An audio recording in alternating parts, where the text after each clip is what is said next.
The empire was old. It stretched across 3 galaxies, covering thousands of worlds and billions of souls. At its heart sat Queen, a ruler who had lived for 200 years and commanded powers that could crack planets in half. Her eyes were the color of dying stars, and when she spoke, entire armies trembled. So when the Galactic Coalition demanded a treaty marriage with the newly discovered humans of Earth, the court found it amusing. Humans were small. They lived short lives. They had no psychic powers, no advanced technology, nothing that made them special. They were, by all measures, the weakest species in the known universe. But politics required sacrifice. The coalition wanted peace, and peace required symbols. A marriage between the mighty queen and a human would show unity between the strong and the weak. Agreed because refusing would cause more problems than accepting. She expected nothing from this arrangement except boredom. The humans sent a man named. He arrived on a small transport ship, carrying a single bag. He wore simple clothes, smiled at everyone he met, and bowed respectfully to the queen when they first stood face to face. He was not tall. He was not handsome in any striking way. He had kind eyes and a gentle voice, and he looked at the massive crystal palace around him with the wonder of a child seeing snow for the first time. The court whispered behind their hands. This was the human representative. This soft, quiet man who looked like he might apologize to a chair if he bumped into it. Queen studied him during their first meeting. She reached out with her psychic abilities trying to read his mind and found only calm water. No ambition, no fear, no hidden plans, just a peaceful stillness that she had never encountered before. "You are not afraid," she said. It was not a question. Smiled, "Should I be your majesty? Most beings tremble in my presence." "I am sure they have their reasons," he replied, "but I find trembling quite tiring. I hope you do not mind if I simply stand normally." She did not know how to respond to that. No one had ever spoken to her so casually. It was not disrespectful exactly. It was just honest, simple, like talking to an old friend rather than the most powerful ruler in 3 galaxies. The wedding ceremony was grand because tradition demanded it. Thousands of nobles attended. Ships from across the empire filled the skies, wore armor made of crystallized starlight, and wore a simple black suit that he had brought from Earth. He looked out of place, like a sparrow among eagles, but he did not seem to notice or care. When the ceremony ended, they were officially married, husband and wife, queen and consort. Expected the human to make demands. All consorts did. They wanted power, influence, wealth, attention, but asked for only one thing. "May I have a small garden?" he said.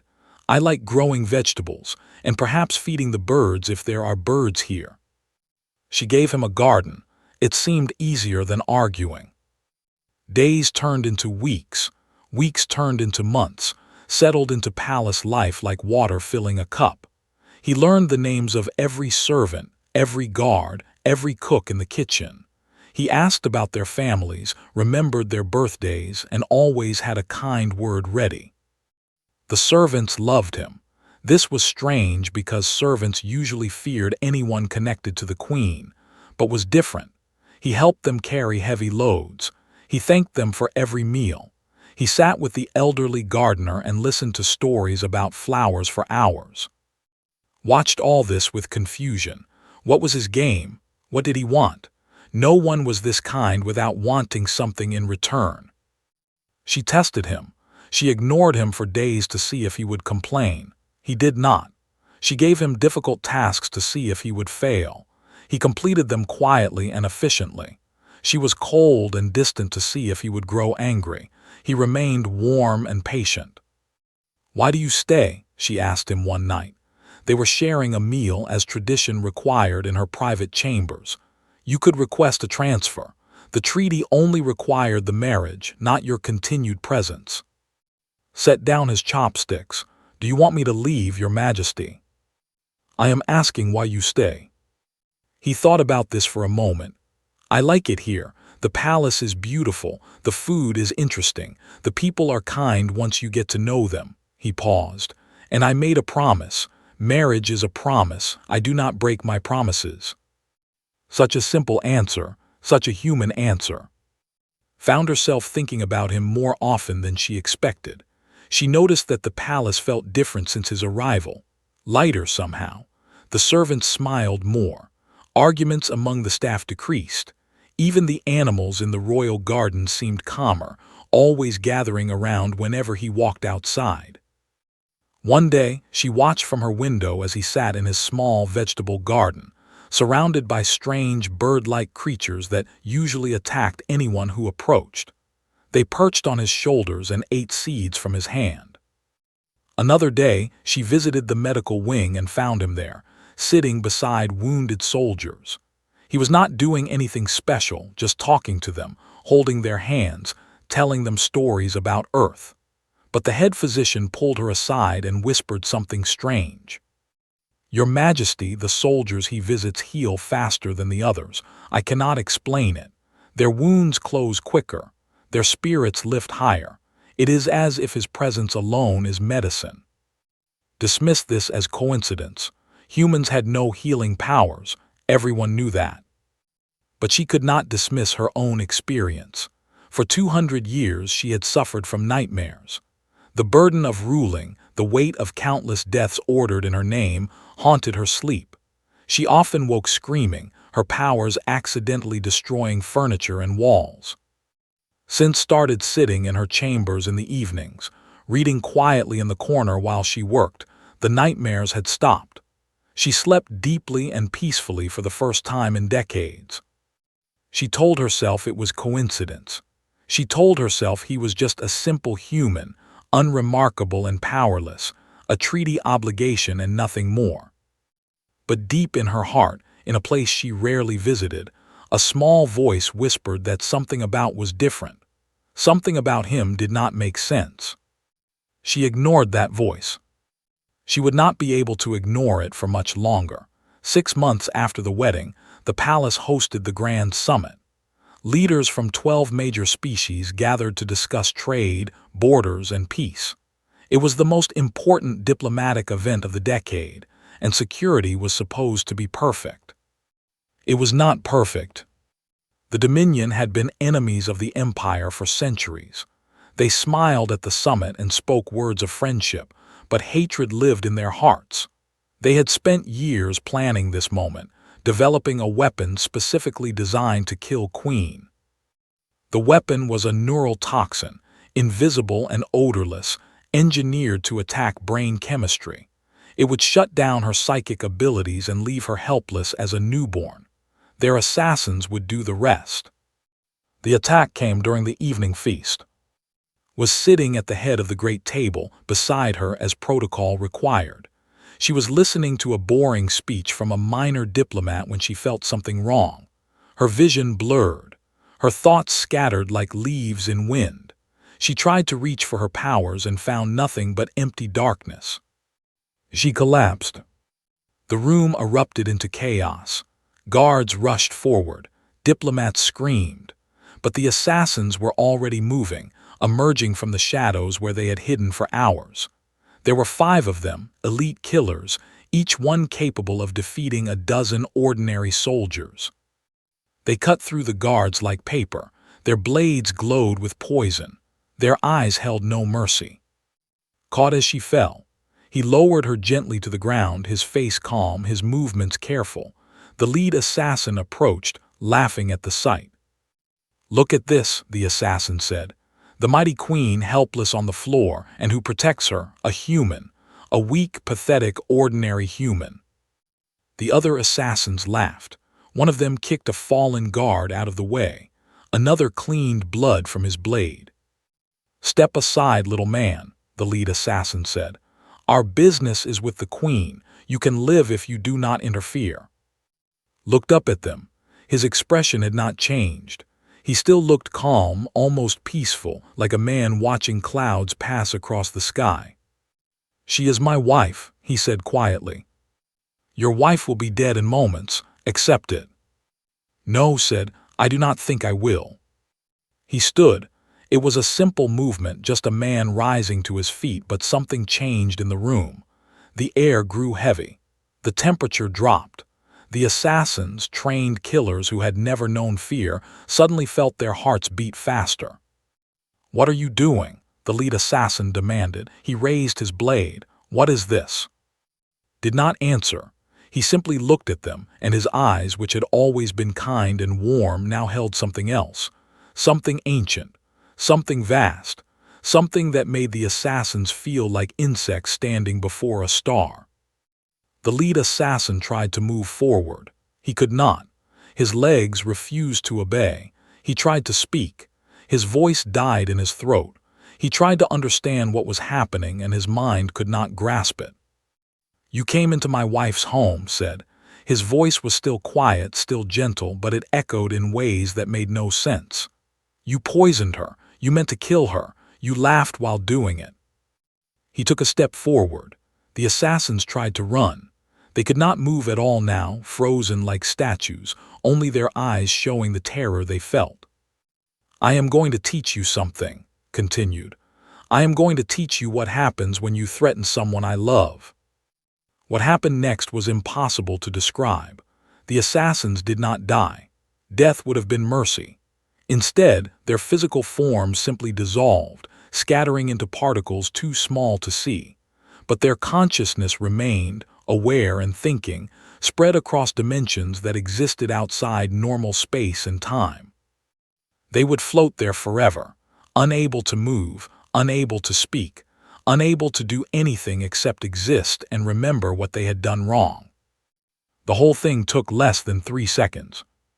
Turned back to, he knelt beside her, placed his hand on her forehead, and the toxin in her system vanished. Not neutralized, not healed, simply gone as if it had never existed. Her eyes fluttered open. Her powers rushed back like water breaking through a dam. She gasped, sitting up, looking around wildly. "The assassins," she said. "Where are they?" "Gone," said. "Gone? What do you mean gone?" "There were 5 of them, elite killers. I saw them before I collapsed." "They will not bother you again." Stared at him. The room was in chaos around them. Guards were shouting, diplomats were crying, medics were rushing to help the wounded, but looked the same as always. Calm, gentle, ordinary. Except he was not ordinary. She knew that now. She had known it for a while deep down, but she had refused to see it. "What are you?" she whispered. Smiled. It was his usual smile, warm and kind, but now she saw something behind it. Something immense hiding behind a mask of simplicity. "I am your husband," he said. "Are you hungry? You should eat something. Having toxins removed from your body probably makes one very tired." "What just happened? What did you do to those assassins?" "I showed them the consequences of their choices." "That is not an answer." "It is the only answer I have right now." He helped her stand. "We should get you to your chambers. You need rest. We can talk more tomorrow." She wanted to argue. She wanted to demand answers. But her body was exhausted, her mind was spinning, and was already guiding her away from the chaos, one gentle hand on her back. The next morning, she found him in his garden, feeding the birds as if nothing had happened. He smiled when he saw her and offered her a cup of tea. "I made it the way you like," he said, "strong with a little honey." Took the cup. Her hands were shaking slightly. "You will tell me the truth," she said. "All of it. No more gentle smiles and simple answers. I need to know what I married." Sighed. It was the first time she had ever seen him look anything but perfectly serene. "Yes," he said, "I suppose you do." He sat down on a stone bench and patted the space beside him. Queen of the Empire, ruler of 1,000 worlds, sat beside this strange, impossible man and waited for him to explain everything.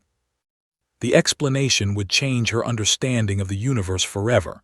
The garden was quiet. Morning light fell soft and golden through the crystal walls of the palace. Birds sang in the trees. A small fountain made gentle sounds nearby. It was peaceful, beautiful, completely at odds with the earthquake happening in its mind. She sat beside on the stone bench, tea growing cold in her hands, waiting for answers that she was not sure she wanted to hear. "Where should I begin?" asked. "The beginning. What are you? What are humans?" He was quiet for a long moment. The birds landed on his shoulders and hands, completely unafraid, as if they knew he would never hurt them. "Humans are old," he finally said. "Very, very old. Older than this universe. Older than the stars that fill your sky. Older than time itself as you understand it." Frowned. "That is impossible. Humans have been a spacefaring species for less than 300 years. Your civilization is young by any measure." "Our current civilization is young, but we are not." Watched a small bird hop across his palm. "Let me tell you a story, a true story, though it will sound like myth." He took a breath and began. "Before this universe existed, there was another one, and before that one there was another. Reality has died and been reborn countless times, like seasons changing, like waves on a shore. In one of those ancient realities, so long ago that numbers cannot describe it, there was a species much like humans. They were curious. They were creative. They wanted to understand everything." He smiled, but it was a sad smile. "They succeeded. They learned every secret of existence. They mastered matter and energy, time and space, life and death. They became gods, true gods, not the small beings that your galaxy worships. They could create stars with a thought. They could build universes for fun. They were infinite and eternal and absolutely, completely powerful." "And then?" asked. Her voice was barely a whisper. "And then they became unhappy." The word hung in the air. Unhappy. Such a small word for such an enormous thing. "Power without limit is meaningless," continued. "When you can have anything, nothing has value. When you cannot fail, success means nothing. When you cannot die, life becomes boring." They had conquered every challenge, solved every problem, experienced every pleasure. There was nothing left. He paused, feeding seeds to the birds. Some of them went mad. Others destroyed themselves. Many just faded away, too tired to continue existing. But a small group decided to try something different. They decided to forget. Forget everything, their power, their knowledge, their long history. They sealed it all away deep inside themselves, locked behind doors that would only open in moments of greatest need. Then they allowed themselves to be reborn as something simple, something mortal, something that could feel wonder again. His hands were trembling, tea spilled on her lap. She did not notice. "Humans," she said. "Humans," agreed. "We chose to be weak. We chose to be small. We chose to live short lives and feel pain and struggle and fail. Because in those limitations we found something we had lost. We found meaning." He turned to look at her, and for just a moment she saw behind his eyes. She saw the vast, ancient thing that lived inside this gentle man. It was like looking into space itself, endless and full of stars, beautiful and terrible beyond description. Then he blinked and he was just again, kind, simple, human.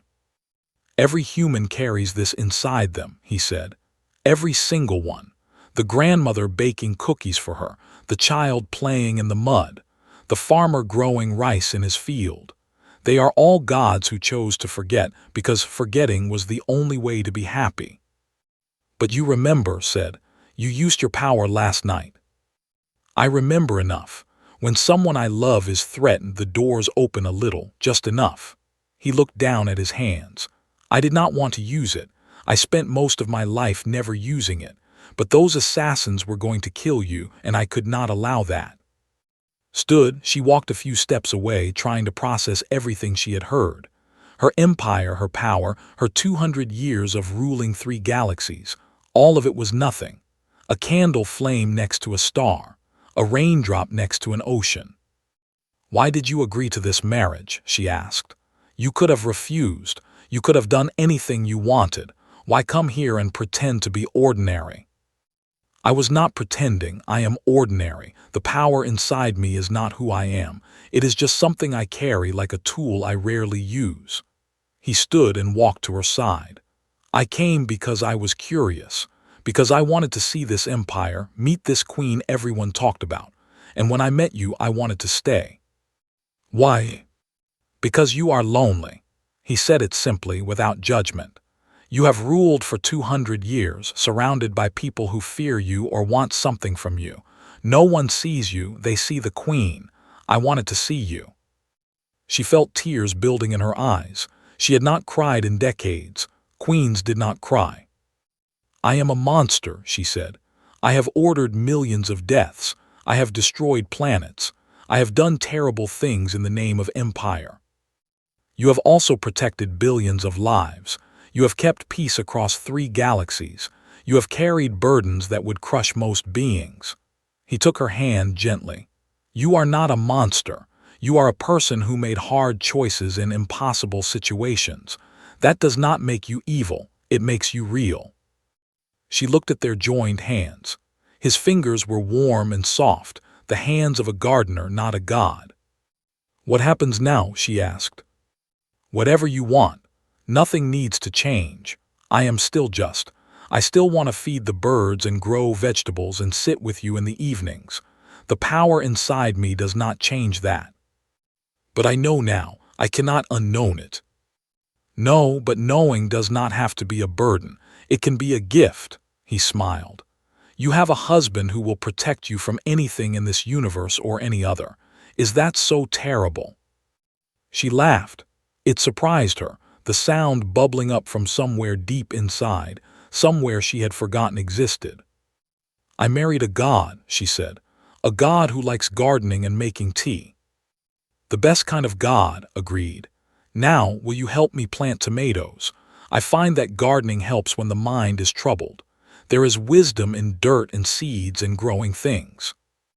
Queen of the empire, ruler of 1,000 worlds, knelt in the soil beside her impossible husband and learned how to plant tomatoes. It was the first of many lessons to come. The Dominion did not forget their failed assassination. Their shame turned to fury, and their fury turned to war. 3 months after the attempt on Queen's life, the largest fleet in history jumped into space. 300 warships, each one armed with weapons capable of burning continents. They came not for conquest but for complete destruction. The Emperor had given a simple order: wipe them from existence. Received the warning only hours before the fleet arrived. She immediately ordered evacuations, but there was not enough time. Billions of people lived on the millions would die no matter what she did. She stood in the palace command center, watching the screens fill with enemy ships. Her generals shouted orders. Her admirals coordinated defenses. The palace shields activated, glowing blue against the darkening sky. We cannot win this, Admiral said. His voice was steady, but fear lived in his eyes. We can delay them. We can make them pay dearly. But 300 ships against our 40 is not a battle. It is an execution. Then we make them pay, said. Every ship we destroy is one less for their empire. We do not die quietly. The first weapon struck the planetary shields. The sky turned to fire. Buildings shook. Children screamed. Felt's hand on her shoulder. Let me help, he said quietly. You cannot fight a fleet alone. I know, he smiled, but it was different from his usual smile. There was something ancient in it, something vast. But I am not alone. He walked out of the command center, followed, confused and worried. He moved through the shaking corridors, past running soldiers and terrified civilians, until he reached a balcony that overlooked the burning city below. The sky was filled with ships. Weapons fire rained down like angry stars. Explosions bloomed across the landscape. The air smelled of smoke and death. Closed his eyes.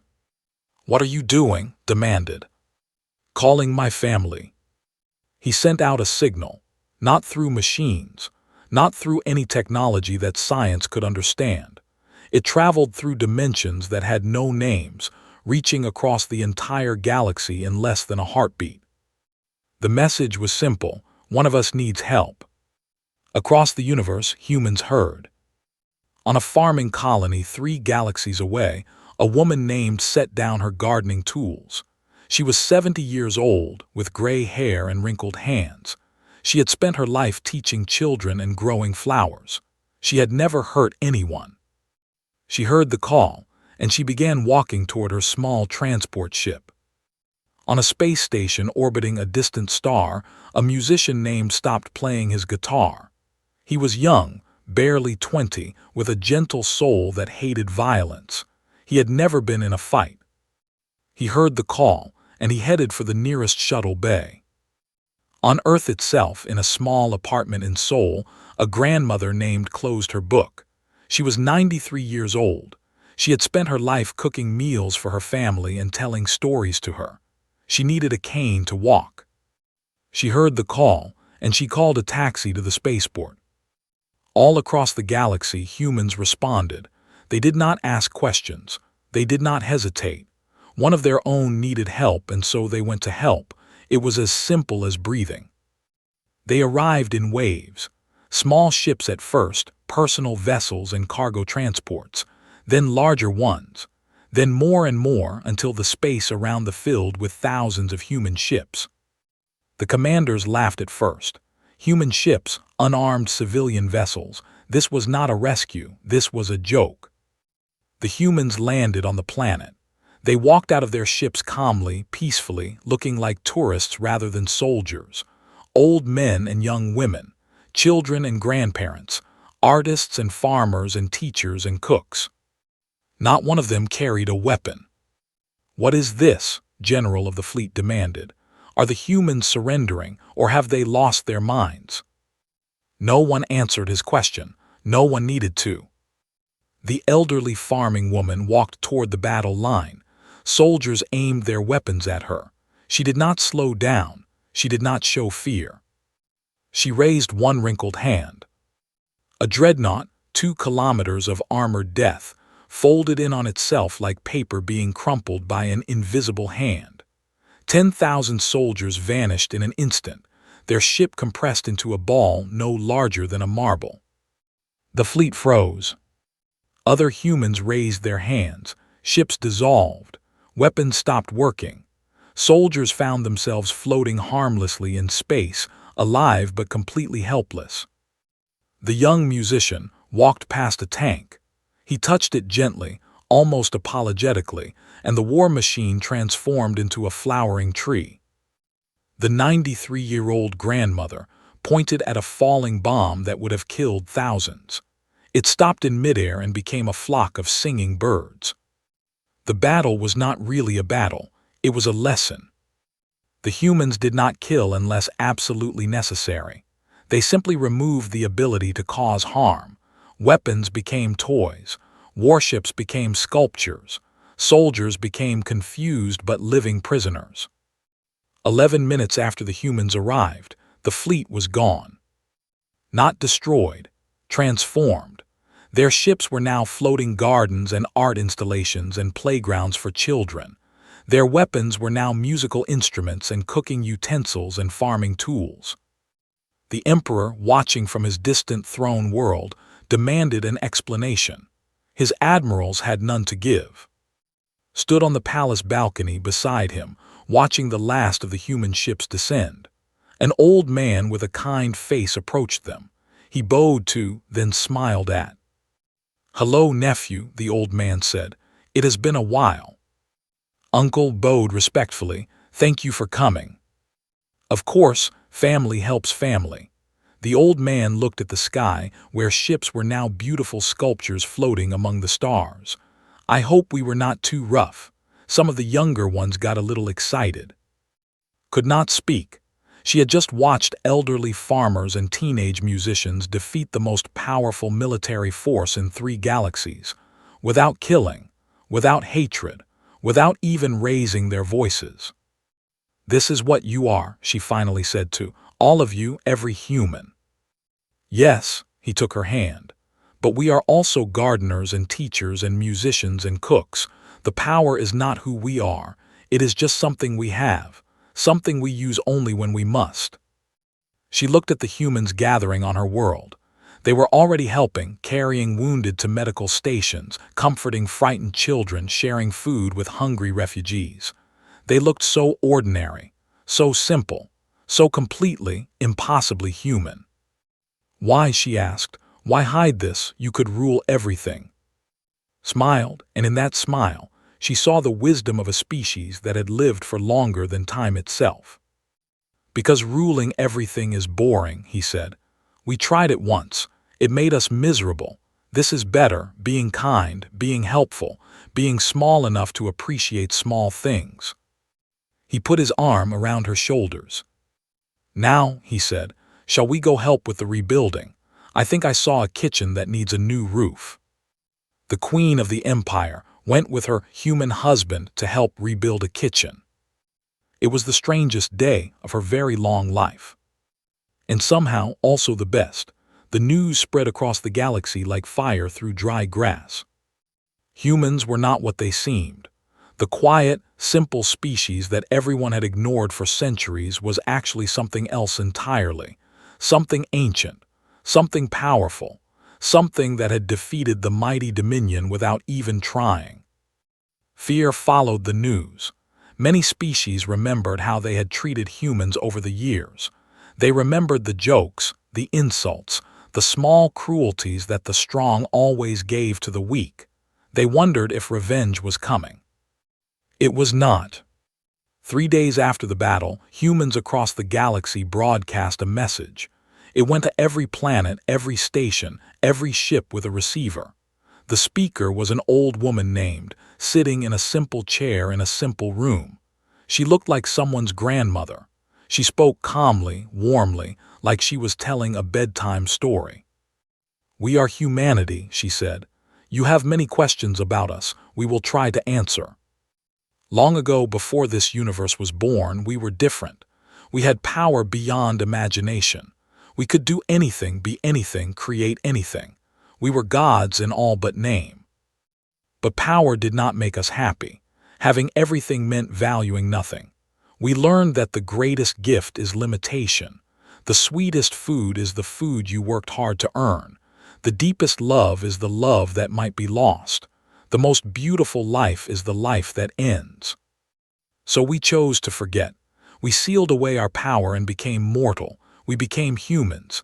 And for billions of years, across countless lives, we found what we had lost: joy, wonder, love, meaning. We are still those gods. The power still sleeps inside us, but we choose not to use it. We choose to plant gardens instead of building empires. We choose to raise children instead of ruling galaxies. We choose to make music and cook meals and tell stories around fires. This is not weakness. This is wisdom. We ask nothing from you. We want no worship, no tribute, no fear. We only want what we have always wanted: to live in peace, to love our families, to watch our children play, to grow old with grace and die with acceptance. Threaten that, and yes, we will respond. We will protect what we love, but we do not want war. We do not want power.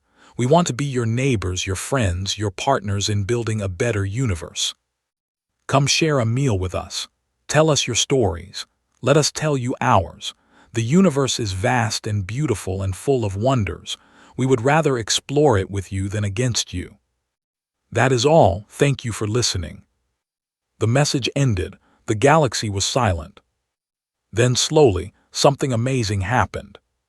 Species that had never spoken to humans began sending messages of friendship. Diplomats arrived at human colonies with gifts and invitations. Scientists asked to study alongside human researchers. Artists wanted to collaborate with human musicians and painters. The fear melted away, replaced by something better: curiosity, respect, hope. On the reconstruction continued. Humans worked beside, building new homes and healing old wounds. The transformed warships floated in orbit, beautiful monuments to a battle that never really was. Queen and sat in their garden, watching the sunset paint the sky in shades of orange and purple. A year had passed since the war. Much had changed. Much more remained the same. I received a request today, said. The Emperor wants to visit. He wants to apologize in person and discuss peace. What did you say? I said yes, and I asked him to bring his family. I thought we could have dinner together. Smiled, that sounds nice. I will make my special soup, the one with vegetables from the garden. Looked at him, her impossible husband, the ancient god who liked feeding birds and making tea, the most powerful being she had ever known and also the kindest. I love you, she said. It was the first time she had said those words to anyone in 200 years. They felt strange in her mouth, unfamiliar, but also right.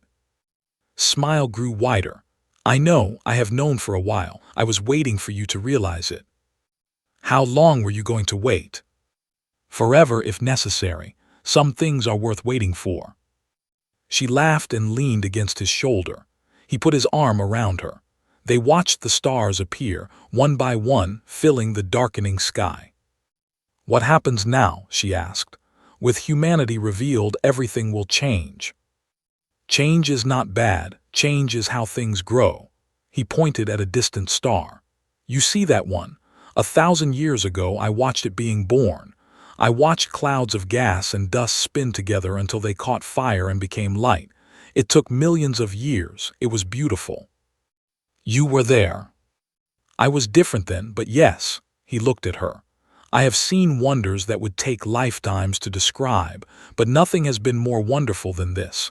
Right now, sitting here with you, watching the stars, being ordinary. Thought about that, being ordinary. Such a strange goal for beings who could reshape reality with a thought. And yet, she was beginning to understand. Can you teach me? She asked. Teach you what? How to be ordinary, how to find joy in small things, how to stop being queen sometimes and just be. Kissed her forehead gently. I would love nothing more. We can start tomorrow. I will teach you how to make bread. There is great wisdom in bread. Wisdom in bread.